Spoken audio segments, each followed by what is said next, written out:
I'm just going to start by responding to my colleague, who's somebody that I thank. I thank you for your service. If I can speak to you directly, I thank you for your service. Very proud to call you a brother in arms. But as I observe our units, we both served in diverse units in the military, but it was never by demand. And that is the argument that I'm bringing up here as we talk about service in the State Department or the military or anywhere else. There are no quotas over qualification. We didn't need an African American or an Asian or a white sniper or bomb tech or canine handler. It was just simply who raised their hand, volunteered, proved that they had what they needed to make it and be effective in that role, and pursued it and reached their goal. That's what it was all about. And to give the appearance at any time that it is anything other than that, that is un-American. And that is the problem I have with the appearance that this office is giving. I'll ask a couple of questions here. Is baldness, somebody that looks like me, does that make you a better diplomat, ma'am?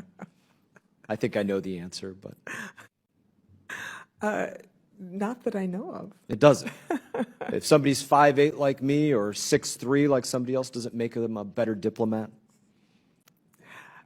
No, I do not believe so. Likewise, does being white make somebody a better diplomat? No, I do not believe so. African American? No, I do not believe so. Asian or Islander? Any specific group? Native American? It doesn't. I would ask this. Can you tell me, am I white? I would allow you to tell me how you characterize yourself. That's exactly right. I would have to tell you not just how I characterize myself, but what I am. But I'm asking, do you know if I'm white? I do not know. Half black? I do not know. Asian, Islander? Do not know. Brown? Latino? I do not know. You can't know. You can't know without asking somebody to disclose what they are. And we can't ask what somebody is, and it shouldn't matter. It shouldn't matter that I'm half Mexican. It shouldn't matter whether I'm able-bodied or ambulatory or not ambulatory. That doesn't have anything to do with what my background is, that I served in these operations in the military, that I gained these skills, that I studied this in school, that I proved that I could pass whatever tests under stress and duress and be effective in the field under situations that foreign service officers might encounter, like the withdrawal of Afghanistan, the enemy at the gates, people being targeted, trying to deal with countless number of SIVs coming in. That has nothing to do with how somebody looks. It has to do with, did they volunteer to do this? Do they have the skills to do this? Did we test them to make sure they had the skills to do this? Do we hire hard and have the ability to manage a little bit easier? And that's the problem with what I see with what's taking place here. I'd ask you another question. Can you tell me what best looks like?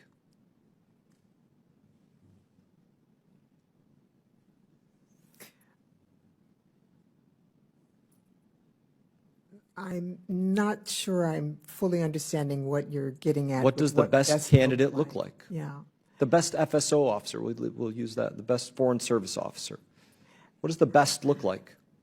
I would say the best for the particular job can look like any one of us, and that is the American way. That's what we support. Yes, ma'am. Yeah. So in that, we can't have it be that first we look for a diverse basket of candidates, as is your quote, and then after we look for the diverse basket, then we check the merit of that. The diversity can't be the number one. I want a diverse workforce. I'm glad that I served with a diverse force in the military, diverse colleagues as members of Congress.